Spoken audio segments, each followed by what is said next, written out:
A student in South Korea has found a way to give used face masks a new lease of life. Bothered by the amount of waste caused by used face masks, Kim Ha-Neul came up with this solution.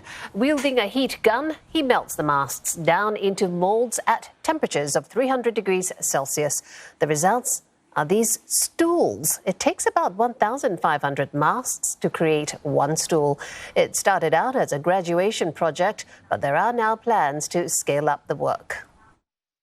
안에 내포된 메시지가 굉장히 강하다고 생각해요.